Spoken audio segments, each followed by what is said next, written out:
Thanks for watching. Don't forget to like, comment, share and subscribe to Mufti Tariq Masood, famous scholar. تو آپ صلی اللہ علیہ وسلم نے اس کام سے بھی منع کیا جس سے آپس میں نفرت پھیلتی ہے، اور قرآن میں تو اس کو بہت وضاحت سے اللہ نے بیان کیا ہے. لیکن افسوس ہمیں اس پر ہے کہ جن چیزوں کو قرآن نے اتنی ڈیٹیل میں بیان کر دیا ہم اس پر بھی عمل نہیں کرتے. مثلا سورہ حجرات میں تو پوری سورہ حجرات ہے ہی اسی پر، سارے وہ احکام بیان کیے گئے ہیں جن سے آپس میں نفرت پھیلتی ہے. پہلا حکم اللہ نے دیا، لا ترفعوا اصواتکم فوق صوت النبی، نبی کی آواز سے اپنی آواز کو اونچا مت کرو. آپ کو پتہ ہے میں نے کئی دفعہ یہ بیان کیا ہے کہ قرآن جزیات کے ضمن میں اصول بیان کرتا ہے. یعنی یہ ایک جزیہ کہ نبی کی آواز سے اونچی آواز نہ کرو، تو مراد کیا ہے؟ کیوں نبی صلی اللہ علیہ وسلم تمہیں دین سکھا رہے ہیں نا، ان کا مقام ان کا رتبہ بڑا ہے، تو جس کا بھی رتبہ معاشرے میں بڑا ہو، جو بھی دین سکھا رہا ہو، علم کی طرف منسوب ہو، اس کے مقابلے میں اپنی آواز اونچی مت کرو. آواز اونچی کا مطلب کیا ہے؟ بدتمیزی مت کرو اس کے ساتھ. اب جو علماء کے خلاف غلیظ کمنٹس اور گالیاں لکھ رہے ہوتے ہیں، وہ اس آیت کی دھجیاں اڑا رہے ہیں کہ نہیں اڑا رہے؟ اس سے تو نفرت پھیلے گی نا معاشرے میں. تو اس آیت سے تمام علماء نے استدلال کیا ہے کہ اس میں علماء کا ادب، بولو بھائی، داخل ہے، کہ علماء کا ادب بھی آپ کو کرنا پڑے گا. نبی صلی اللہ علیہ وسلم دنیا سے چلے گئے، اب آپ کے بعد آپ کے وارث کون ہیں؟ تو علماء ہیں. ہاں یہ الگ بات ہے کہ نبی کے ساتھ نبی کی بے اکرامی کی سزا کچھ اور ہے، علماء کی بے اکرامی کی سزا کچھ اور ہے، وہ بہت زیادہ سنگین نوعیت کی ہے، لیکن یہ بھی کم نوعیت کا جرم نہیں ہے. اور اللہ نے ہمیں کیا حکم دیا جس سے نفرتیں پھیلتی ہیں؟ اللہ نے ہمیں حکم یہ دیا کہ یا ایھا الذین آمنوا اذا جاءکم فاسق بنبأ فتبینوا. یہ بہت اہم آیت ہے، ابھی میں اس کی مثالیں دوں گا آپ کے سامنے تو آپ حیران ہوگے. جب بھی کوئی خبر آئے نا، فتبینوا، تحقیق کر لیا کرو. کیا کر لیا کرو؟ تحقیق. جب تک اچھی طرح تحقیق نہ ہو جائے وہ خبر معاشرے میں مت پھیلاؤ.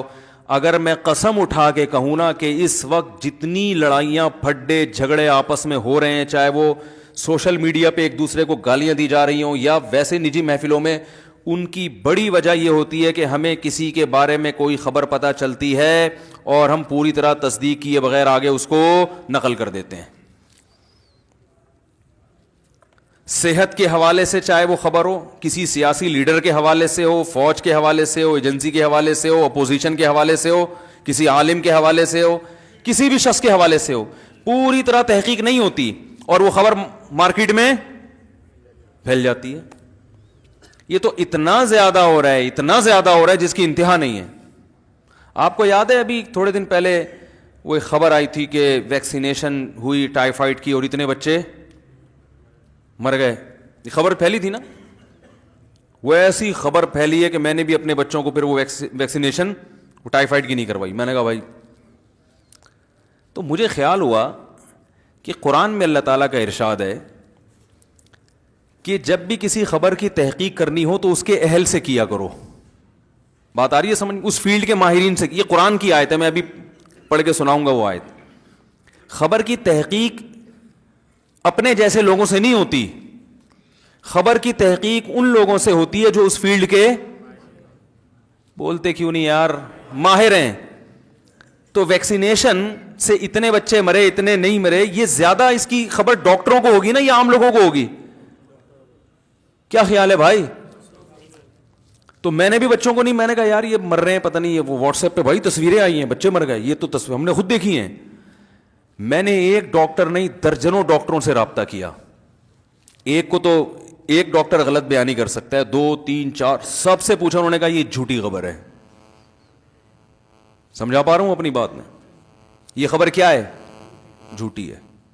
میں نے کہا پھر یہ ہوا کیا؟ انہوں نے کہا بھائی سینکڑوں میں کوئی ایک کیس ایسا ہو سکتا ہے کہ اس ویکسینیشن کے سائیڈ ایفیکٹ میں یہ ہے کہ بچہ بے ہوش ہو سکتا ہے. یہ سینکڑوں میں ایک کے ساتھ ہو سکتا ہے، اور یہ تو پہلے سے طے شدہ ہے کہ 1-2 بچے بے ہوش ہو سکتے ہیں. تو یہ وہی ہیں جو بے ہوش ہو گئے، جو ٹھیک ہو گئے بعد میں. اور یہ اس ویکسینیشن کے سائڈ افیکٹ میں ہے جو ٹھیک ہو جاتا ہے. ہر دوا کا سائڈ افیکٹ بھی ہوتا ہے نا, تو سائڈ افیکٹ کو دیکھ کے دوا سے اجتناب تھوڑی کیا جاتا ہے. ارے بھائی یہ دیکھا جاتا ہے کہ اس کے فائدے زیادہ ہیں یا نقصانات. اگر وہ بچہ ویکسینیشن سے ٹائیفائڈ سے بچ رہا ہے اور تھوڑی دیر کے لیے سینکڑوں میں ایک اگر بے ہوش ہو کے ٹھیک ہو جائے تو یہ زیادہ اچھا ہے نا. کیونکہ میں نے کئی ڈاکٹروں سے پوچھا, انہوں نے بتایا کہ ٹائیفائڈ اس وقت جو پھیلا ہوا ہے اتنا ڈینجرس ہے کہ اس میں بچے کے بچنے کا چانس نہیں ہوتا. آپ ویکسینیشن کروائیں نہ کرائیں یہ آپ کا ہیڈک ہے, یہ میرا ہیڈک نہیں ہے, وہ آپ نہ کروائیں کوئی مسئلہ نہیں ہے. لیکن غلط خبروں کا نتیجہ کیا نکلا؟ وہ جو غلط خبر پھیلی تھی, نتیجہ یہ نکلا کتنے لوگوں نے ڈاکٹروں کو گالیاں دی, مغلظات. ابے یہ ڈاکٹر ایسے ہیں, پوری پاکستان میں ایسی غلط قسم کی ویکسینیشن ہو رہی ہے, ہمارے ڈاکٹروں نے پیسہ کھایا ہوا ہے, اور یہ اور وہ, اور ویکسینیشن والوں کو کوئی بھروسہ نہیں کہ وہ کوئی ویکسینیشن کے لیے آ رہا ہو اس پہ پتھراؤنا شروع کر دیں لوگ کہ یہ تو قاتل ہیں, یہ تو جو ہے نا وہ سرنج میں زہر بھر کے گھوم رہے ہیں. بہت کچھ ہو سکتا ہے کہ نہیں ہو سکتا, اور ہوا ہے ماضی میں. یہ آگ لگانے والا وہ ایک آدمی ہے جس نے یہ خبر بغیر تصدیق کے آگے چلا دی. کوئی بھی مکھنچو اٹھ کے بیان دیتا ہے میں فلاں ادارے کا نمائندہ ہوں اور فلاں آدمی نے کرپشن کی ہے, میں نے خود دیکھی ہے. لوگ کہتے ہیں دیکھو اس کے اپنے بندے کہہ رہے ہیں. میں کہتا ہوں تمہارے پاس کیا دلیل ہے؟ کوئی بھنگی چمار ہے, یہ کوئی جمعدار ہے محلے کا جو اپنے آپ کو آفیسر بن کے ظاہر کر رہا ہے, یہ وہ بندہ ہے بھی کہ نہیں ہے؟ کوئی بھی اٹھ کے کچھ بھی لگا دے, لوگ اس پہ کیا کر لیتے ہیں, یقین. ابھی ایک صاحب نے میں نے ابھی ایک کلپ ریکارڈ کروایا پولیو کے بارے میں, شاید سنا ہوگا آپ لوگوں نے. پولیو کی ویکسینیشن کے بارے میں نے ایک کلپ ریکارڈ کروایا. اس کلپ میں نے یہ لوگوں کو بتایا کہ میں نے کہا پولیو ویکسینیشن کے خلاف جو تحقیقات مارکیٹ میں وائرل ہیں, جو مارکیٹ میں گھوم رہی ہیں, میری ریسرچ کے مطابق وہ درست, بولو بھائی, نہیں ہے. اب میں کہاں سے ریسرچ کر سکتا ہوں؟ سوال, میں تو کوئی ڈاکٹر تو ہوں نہیں. تو بھائی ریسرچ کا ہر ایک کا طریقہ مختلف. جو ڈاکٹر ہے وہ ڈائریکٹ کتابوں سے ریسرچ کرے گا, جو غیر ڈاکٹر ہے وہ کس سے کرے گا؟ ڈاکٹروں سے کرے گا نا. کیا ہو گیا بھائی, کیوں نہیں سمجھ رہے یار؟ پولیس بلوائیں, کیا بتائیں, بتاؤ نا. اتنی آسان باتیں بھی سمجھ میں نہیں آ رہی. دیکھو ہر ایک کی تحقیق کا اسٹائل, مجتہد ڈائریکٹ قرآن و سنت میں گھس کے مسائل نکالتے ہیں. ایک عام آدمی کی تحقیق ہے کہ وہ اچھے عالم کو تلاش کرے, وہ اچھے عالم کو تلاش کرے. تو ایک عام آدمی کی ریسرچ یہ ہوتی ہے کہ اس کے گردوں میں اگر مسئلہ ہے تو وہ اچھے ڈاکٹر کو تلاش کر کے ریسرچ کرے کہ میرے کڈنی میں مسئلہ کیا ہے. وہ ڈائریکٹ لیبارٹری میں گھس کے گردے نہیں ٹیسٹ کروائے گا اپنے کہ میں خود ریسرچ کروں گا. آپ خود کیسے؟ میں اپنا گردہ خود نکال کے دیکھوں گا اندر فالٹ کیا ہے. او بھائی آپ کو کیا پتا یار؟ آپ کو تو یہ بھی نہیں, ڈاکٹروں نے بتایا کہ گردہ ادھر ہوتا ہے. یہ قصائیوں کو پتا ہوتا ہے گردہ کہاں ہوتا ہے, یا ڈاکٹروں کو پتا ہوتا ہے؟ ٹھیک ہے نا, باقی کس کو کیا پتا گردہ ہوتا کہاں ہے. تو عام آدمی کی تحقیق کیا ہے کہ جو ماہرین ہیں ان سے رابطہ کیا جائے, صحیح ہے نا. اور ڈاکٹر کی تحقیق یہ ہے کہ وہ خود سے ریسرچ کرے. تو میں نے ایک بیان ابھی ریکارڈ کروایا تھا پولیو کی ویکسینیشن کے بارے میں کہ بھائی ہم بھی پہلے بڑے بدگمان تھے, لیکن جب ہم نے ڈاکٹروں سے رابطہ کیا, بہت بڑے بڑے ڈاکٹروں سے پوچھا, اور جو اعتراضات کیے جاتے ہیں, یہ سوال پیدا ہوتا ہے امریکہ میں کیوں نہیں پلائی جاتی, وہاں فلانی جگہ کیوں نہیں پلایا جاتا, اور یہ گن پوائنٹ پہ کیوں پلائے جاتے ہیں, اور اس سے بڑی بڑی بیماریاں موجود ہیں ان پہ ان کی ویکسینیشن نہیں ہے. پولیو تو ہمارے ملک میں ویسے بھی بہت تھوڑا ہے, تو اس کی ویکسینیشن کیوں ہے, وغیرہ وغیرہ. تو وہ بھائی مجھے ڈاکٹروں نے ہر سوال کا جواب دیا. یہاں تک کہ ایک مولانا صاحب نے 100-150 صفحوں کی پولیو کے خلاف کتاب لکھی. وہ ڈاکٹر صاحب ان کے پاس پہنچ گئے, وہ کتاب ابھی شکر ہے مارکیٹ میں چھپ کے آئی نہیں تھی, ان کے پاس پہنچ گئے, ان کو ان کے ایک اشکال کا جواب دیا. تو ان مولانا صاحب نے کتاب چھاپنے کا ارادہ ختم کر لیا. انہوں نے کہا میں مطمئن ہو گیا بھائی. میں ایک سوال رہ گیا تھا کہ بھائی اس کی ریسرچ کی ہمیں اجازت کیوں نہیں ہے. تو انہوں نے کہا آئے میں لیبارٹری میں ریسرچ کر کے بھی دکھا دوں گا آپ کو, ٹھیک ہے نا. تو اب اس پہ لوگ مجھ سے یہ سوال کرتے ہیں کہ یہ پولیو کے بارے میں آپ کو بیان, یقیناً میرا ٹاپک نہیں ہے, لیکن پولیو کے خلاف جتنے بیانات آپ کو ملیں گے وہ بھی علماء کے ملیں گے. تو یہ ہمارا ٹاپک زبردستی بنا دیا گیا ہے. اب جب یک طرفہ لوگ بیان سنیں گے علماء کی طرف سے تو لوگوں کا مائنڈ ایک طرف ہو جائے گا نا, لوگ سمجھیں گے یہ علماء کا متفقہ فیصلہ ہے. تو دوسری رائے بھی آنی چاہیے تاکہ لوگ یہ سمجھیں کہ یہ علماء کا متفقہ فیصلہ نہیں ہے, اس میں دوسری رائے بھی ہے. کون سی صحیح ہے کون سی غلط ہے وہ تو اختلاف رائے, ہو سکتا ہے وہ رائے صحیح ہو, ہمیں ابھی تک صحیح پوری تحقیق نہ ہوئی ہو. ہم ان علماء کا پوری طرح احترام کرتے ہیں جو پولیو ویکسینیشن کے خلاف ہیں, لیکن ہماری ایک رائے جو ہم نے دے دی. اب میں آپ کو بتا رہا ہوں خبریں کتنی غلط پھیلتی ہیں. میں نے اتنی تحقیق کے بعد بھی اس ریسرچ میں لوگوں کو یہ بتایا, میں نے کہا کہ امریکہ میں اس لیے نہیں پلائے جاتے کہ وہ پلا کے فارغ ہو چکے ہیں, یو کے میں اس لیے نہیں پلائے جاتے کہ وہ ویکسینیشن کروا چکے ہیں. اللہ کی قدرت کہ ابھی میں نے ریکارڈنگ ختم کروائی, تھوڑی دیر میں امریکہ سے ایک بہت بڑے ڈاکٹر کا فون آیا جو کئی ہفتوں سے مجھ سے رابطے کی کوشش میں لگے ہوئے تھے. میں نے ان کو وہ ٹائم دیا تھا کہ چلو اس وقت میں آپ سے بات کروں گا. فون آیا, میں نے فون اٹھایا. بہت بڑے ڈاکٹر تھے, مختلف ملکوں میں یو ایس اے کی طرف سے ان کے لیکچر ہوتے ہیں مختلف یونیورسٹیوں میں. میں نے ان سے کہا کہ ڈاکٹر صاحب میں نے ایک کلپ ریکارڈ کروایا ہے, یہ جو میں نے سوال کا جواب دیا کہ امریکہ میں پہلے پلا چکے ہیں یہ ویکسینیشن لہذا اس لیے نہیں پلائی جاتی, تو میں نے کئی ڈاکٹروں سے تصدیق کی ہے, تو آپ بھی بتا دیں. انہوں نے کہا بھائی کس نے کہا کہ نہیں پلائی جاتی, اب بھی پلائی جا رہی ہے. بس یہی قطرے جو یہاں آپ لوگوں کو پلائے جا رہے ہیں وہی قطرے امریکہ میں بھی پلائے جاتے ہیں. میں نے کہا ڈاکٹر صاحب کسی نے الو بنا دیا ہوگا آپ. کہہ رہے بھائی میں اپنے بچوں کو خود پلا کے آیا ہوں یار. میں آپ کو بتا رہا ہوں کہ ہمارے ہاں کتنی غلط چیزیں پھیلتی ہیں. سمجھ میں آ رہی ہے بات؟ نہیں آ رہی سمجھ میں؟ ساری دنیا میں مشہور ہوا ہے کہ وہاں نہیں پلائے جاتے ہمیں کیوں پلا رہے ہیں, وہاں ہی نہیں پلائے جاتے ہمیں کیوں پلا رہے ہیں. او بھائی وہاں بھی پلائے جاتے ہیں, وہ یہی قطرے خود بھی پی رہے ہیں ہم کو بھی پلا رہے ہیں. میں نے کہا نہیں ڈاکٹر صاحب کوئی مسئلہ ہوگا.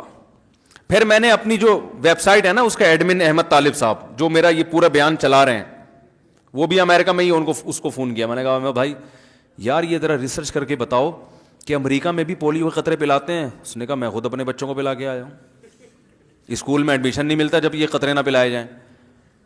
ابے یہ کیا ہو رہا ہے؟ ہم ہیں وہیں دنیا میں ہم نے مشہور کیا ہوا ہے وہاں نہیں پلائے جاتے یہاں پلائے جاتے ہیں. پھر پرسوں یو کے سے ایک ڈاکٹر آئے, کینسر کے اسپیشلسٹ ہیں, حضرت مفتی تقی عثمانی صاحب سے ان کا اصلاحی تعلق بھی ہے, اور کینسر کے اسپیشلسٹ اتنے بڑے ہیں کہ وہاں کینسر کے بارے میں جو ریسرچ سینٹر ہے اس میں جاب کرتے ہیں, وہ ریسرچ ان کا کام ہے. اور امریکہ کی طرف سے یونیورسٹی کی طرف سے ابھی مختلف ملکوں کے دورے پر ہیں, مختلف میڈیکل کالجز میں ان کے لیکچر ہو رہے ہیں بڑی بڑی یونیورسٹیوں میں. اسی لیکچر کے سلسلے میں آئے ہوئے تھے, انہوں نے ٹائم لیا, میں نے ان کو ملاقات کا ٹائم دیا. میں تو اپنے فائدے کے لیے بھی ٹائم دیتا ہوں بعض دفعہ. میں نے کہا یہ ڈاکٹر بڑے پہنچے ہوئے ہیں اور دیندار بھی ہیں, ان کے کینسر کے بارے میں بہت معلومات ہیں ان کو میں نے بٹھایا. میں نے ان سے یہ سوال کیا, انہوں نے کہا بھائی وہاں تو اتنا ضروری ہے کہ اس کے بغیر اسکول میں بچوں کو ایڈمیشن نہیں ملتا. یو کے کی رپورٹ بھی سامنے آ گئی. تو میرا مقصد ابھی پولیو نہیں ہے, آپ کی مرضی پلاؤ نہ پلاؤ وہ آپ کا ہیڈیک ہے. میرا مقصد ہے بھائی جو ریسرچ کرنی ہو نا تو جو ماہرین ہیں نا اس فیلڈ کے ان سے جا کے پوچھا کرو.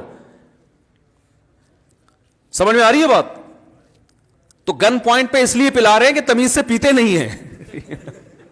امریکہ میں تمیز سے پی لیتے ہیں, وہاں کوئی رینجر والے نہیں آتے پلانے کے لیے.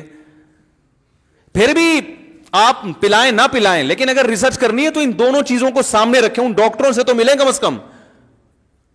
اور یہ بات یاد رکھو, عوام کے پاس جب خود تحقیق کا کوئی ذریعہ نہ ہو تو دنیا میں اصول اور ضابطہ یہ ہے کہ پھر جمہور کے قول کو لینا چاہیے. یا تو خود محقق ہونا پھر تو ٹھیک ہے, جب نہیں ہے تو زیادہ تر لوگوں ایک جس طرف جا رہے ہوں ان کی غلطی کا امکان کم ہوتا ہے, کم لوگ جس طرف جا رہے ہیں ان کی غلطی کا امکان زیادہ ہوتا ہے. علماء نے عوام کے بارے میں ایک اصول بیان کیا ہے, اگر کسی مسئلے میں اختلاف ہو جائے کسی مسئلے میں اور عوام کو سمجھ میں نہ آ رہا ہو اس میں کون سے عالم درست ہیں, تو انہوں نے کہا اہل حق میں جو جمہور ہیں ان کے قول کو. لیکن جمہور سے مراد وہ جو اس فیلڈ کے ماہر ہوں, ہر عالم ہر فیلڈ میں ماہر نہیں ہوتا, جو اس قسم کے مسائل میں جو ماہر ہیں ان میں سے اکثر کے قول کو لیا جائے گا. اور یہ دنیا کے بہت سارے ممالک میں تو یہ لا ہے. دیکھیں نا اسمبلی میں بھی اکثریت پہ فیصلہ کیا جاتا ہے نا, تو لوگ کہتے ہیں اکثریت تو غلط ہوتی ہے. اکثریت ہمیشہ غلط نہیں ہوتی. یہ جب آیت نازل ہوئی نا کہ اکثریت کے پیچھے چلو گے گمراہ ہو جاؤ گے, یہ اس وقت نازل ہوئی ہے جب اکثریت کفر اور بت پرستی اور شرک میں مبتلا تھی. مسلمانوں کی اکثریت, اس فیلڈ کے ماہرین کی اکثریت غلط ہوگی, اس کے بارے میں قرآن و سنت میں ایسی کوئی دلیل نہیں ہے. تو اب آپ خبریں دیکھیں کیسے الٹی الٹی خبریں. فارمی چکن کے بارے میں خبر پھیلتی ہے, ڈاکٹر امجد صاحب کے حوالے سے خبر پھیلی فارمی چکن میں یہ ہے, فارمی چکن کھاؤ گے تو یہ جو تم مرغیاں کھا رہے ہو کینسر ہو رہا ہے, فلانا ہو رہا ہے. میں خود بھی بیان کر چکا ہوں اس پر, وہ سارے بیان میں نے یوٹیوب سے ہٹوائے. میں نے کہا بھائی ہٹا بھائی, فارمی چکن کو بلا وجہ ہم نے اتنا بدنام کر کے رکھ دیا یار. یہ فارمی مرغی جو ہے نا, ہو سکتا ہے بری ہو, مجھے نہیں پتا بھائی, لیکن یہ کہ اتنی بری بھی نہیں ہے. جتنے ہم نے فارمی چکن پہ کفر کے فتوے لگائے ہوئے ہیں نا, ہوگی صحت کے لیے, ظاہر ہے جو آرگینک چیزیں ہیں یا دیسی چیزیں ان کا تو کوئی آلٹرنیٹ ہے ہی نہیں. تو اب وہ فارمی چکن کے بارے میں نے بہت ساری ریسرچ پڑھی ادھر ادھر سے, اور لوگ پڑھتے ہیں واٹس ایپ پہ پھیلاتے ہیں ایسی چیزیں. تو پہلے تو میں نے ایک چکن والے سے رابطہ کیا, میں نے کہا اتنی خطرناک خوراکیں آپ کھلا رہے ہو. اس نے کہا یار میرے پولٹری فارم آگے دیکھو کیا کھلا رہا ہوں اس کو, اور وہ ہمارے جاننے والے بھی ہیں, دوست بھی ہیں, کوئی گندی چیز نہیں کھلا رہے. ہاں بعض ایسا کرتے ہیں, بلڈ کھلاتے ہیں اس کو, اس کی خوراک میں, وہ غلط کرتے ہیں, اس سے ہو سکتا ہے بیماریاں پھیلتی ہوں, لیکن یہ ہر ایک نہیں کر رہا یہ کام. خیر وہ ایک الگ قصہ ہے. پتا چلا کہ جی ڈاکٹر امجد صاحب تو بڑے ڈاکٹر ہیں ماشاء اللہ, تبلیغ جماعت میں بھی ہیں, ان کی ریسرچ ہے فارمی چکن میں یہ تباہی, یہ فلانا, یہ ڈمکانا. تو وہ جو کینسر کے اسپیشلسٹ ہیں نا, سب سے زیادہ مشہور ہے فارمی چکن سے کیا پھیلتا ہے, کینسر. تو وہ جو کینسر کے اسپیشلسٹ ہیں جو اسپیشلائزیشن کرواتے ہیں, یعنی اسپیشلسٹ کہنا بھی سے بھی اوپر کی چیز ہو گئی نا یہ. تو میں نے ان سے پوچھا, اور ہیں بھی دیندار ماشاء اللہ, میں نے کہا حضرت یہ فارمی چکن کا کینسر پیدا کرنے میں کتنا بڑا کردار ہے؟ انہوں نے کہا ابھی تک کوئی ایسی ریسرچ مارکیٹ میں. میں نے کہا بھائی وہ جو بڑی بڑی ریسرچیں آ رہی ہیں آج کل تو ٹھیک ہے. وہ ڈاکٹر امجد صاحب کے حوالے سے جب میں نے ریسرچ شروع کی تو پتا چلا ڈاکٹر امجد صاحب کی ایسی کوئی ریسرچ نہیں ہے, کسی نے نیٹ سے کاپی پیسٹ کر کے ان کے نام سے ان کے کھاتے میں ڈال کے مارکیٹ میں چلا دی. سب کی زبان میں ڈاکٹر امجد صاحب. ادیب رضوی کا نام سنا ہے آپ لوگوں نے نا, ڈاکٹر ادیب, کڈنی کے بہت بڑے اسپیشلسٹ ہیں. اللہ معاف فرمائے مجھے بھی, میری مغفرت فرمائے اللہ تعالی. میں نے کئی سال پہلے ایک بیان کیا تھا ڈاکٹر ادیب رضوی کے ریفرنس سے کہ گردوں کے لیے فلانی ٹیکنیکل قسم کی, ابھی میں بیان نہیں کروں گا وہ پھر پھیل جائے گا دوبارہ, وہ تو میں نے ہٹوا دیا یوٹیوب سے, وہ پرانا ہے اب نیا نہیں ہے, نئے لوگوں کو نہیں پتا ہوگا. آپ گردوں کے بارے میں زیادہ ٹینشن لینے کی کوشش, نیا بیان جو گردے کے بارے میں چل رہا ہے وہ صحیح ہے, کیونکہ وہ ہم نے ان سے رابطہ کر کے, کہ جو گردے کے اسپیشلسٹ تھے نا, اس سے رابطہ کر کے میں نے بیان ریکارڈ کروایا تھا کہ بھائی یہ میں یہ کرنا چاہ رہا ہوں, یہ ٹھیک بھی ہے کہ نہیں ہے.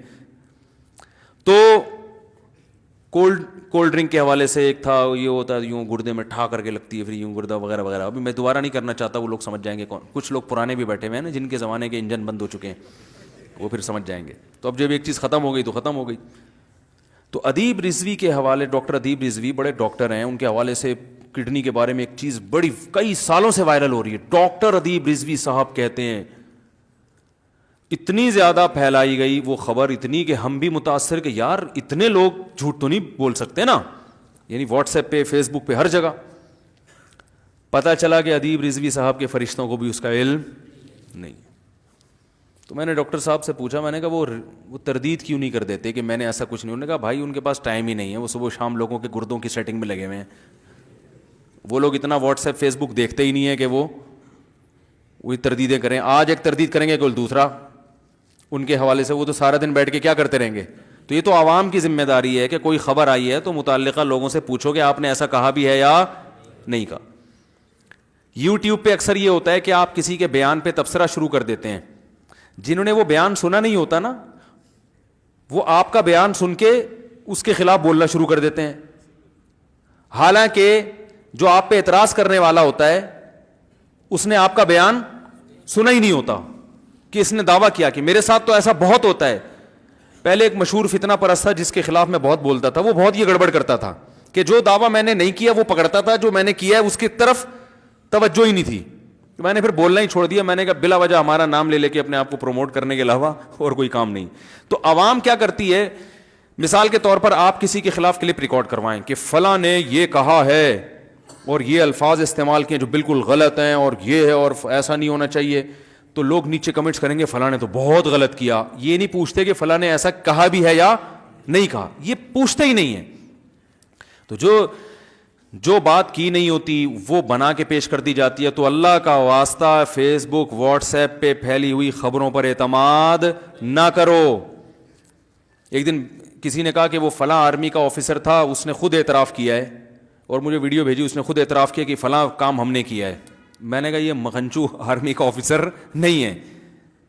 وہ بھائی پیچھے سے کٹنگ کروا کے اور ایسے ڈریس پہن کے کوئی بھی کچھ بھی اعتراف کر سکتا ہے. اسی طرح کسی سیاسی لیڈر کے حوالے سے بھی, کسی سیاسی تنظیم کے حوالے سے بھی, اپوزیشن کے حوالے سے بھی.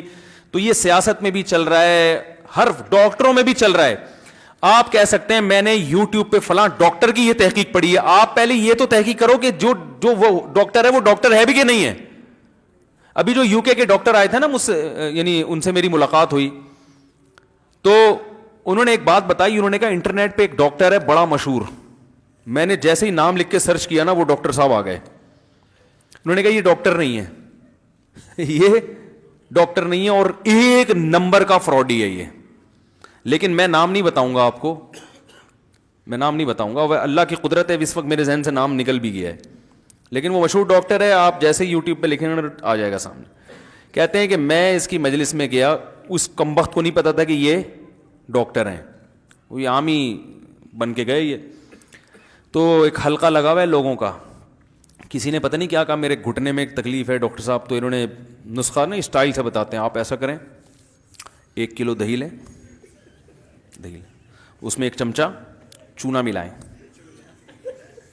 وہ پوچھ رہا ہے حضرت یہ پان والا چونا؟ ابے پاگل, پان والا چونا نہیں بھائی, یہ جو چونا ہوتا ہے دیواروں پہ کرنے والا, یہ والا چونا. اتنے کانفیڈنس کے ساتھ جھوٹ بولتے ہیں نا. او بھائی دہی چونے سے گھٹنوں کا کیا, گھٹنوں کا مرض تھا پتہ نہیں گردے کا تھا. عوام بیوقوف طبیعت سے بن رہی ہے, طبیعت سے بن, اور اس پر اگر روحانیت کا لیبل لگا دو, روحانیت کا, کہ اس دہی پر پھر 11 مرتبہ سورہ فاتحہ پڑھیں آپ, بس وہ تو ہٹ ہو گئی, وہ کلپ بھی ہٹ ہو گیا کہ بھائی یہ کوئی چھوٹے موٹے ڈاکٹر نہیں ہے, ان کے روحانی چیزیں بھی ہیں ان کے پاس, یہ ماشاءاللہ روحانیت میں بھی ماسٹر ہیں. تو وہ کچھ پڑھنے کو پھونک دے گا یا خود ہی پھونک دے, اور نماز پڑھنے بھی چلا جائے نماز کے ٹائم پہ, پھر تو ہٹو بچوں ہو گیا بھائی. یہ تو نماز کے ٹائم پہ کلینک بند کر کے نماز بھی پڑھ لیتے ہیں. تو کوئی تحقیق نہیں ہے, کوئی ریسرچ نہیں ہے کہ یہ کمبخت ڈاکٹر ہے بھی کہ نہیں ہے, کیا ہے. اور اگر بالفرض ڈاکٹر ہے تو فراڈی تو نہیں ہے. دوسرے ڈاکٹروں سے پوچھو حضرت یہ گھٹنے کے بارے میں دہی کا نسخہ بتا رہا ہے, تو کھانے سے پہلے کچھ 1-2 ڈاکٹروں سے تصدیق تو کروا لو. ہم تو لوگوں سے کہتے ہیں کہ اگر سچی مچی کا بھی ڈاکٹر ہے اور 1 نمبر بھی ہے, تو بھی علاج سے پہلے 2-3 ڈاکٹروں کو اور بھی دکھا دو. بھائی ایک آدمی سے غلطی بھی تو ہو سکتی ہے نا. کتنے کیسز ایسے ہوئے ہیں, سچی مچی کا ڈاکٹر ہے, مخلص ہے, لیکن آپ نے صرف ایک کو دکھایا, اس نے غلط دوا تجویز کر دی. غلطی ہر انسان سے ہوتی ہے, اور آپ مر گئے یا بیمار ہو گئے, اس سے بڑے مسئلے میں مبتلا ہو گئے, تو بھائی 2-3 کو دکھا لیتے. کوئی تحقیق نہیں ہے, فیس بک اور انٹرنیٹ کی خبریں پھیل رہی ہیں. اس کا نتیجہ کیا نکل رہا ہے؟ بدگمانیاں.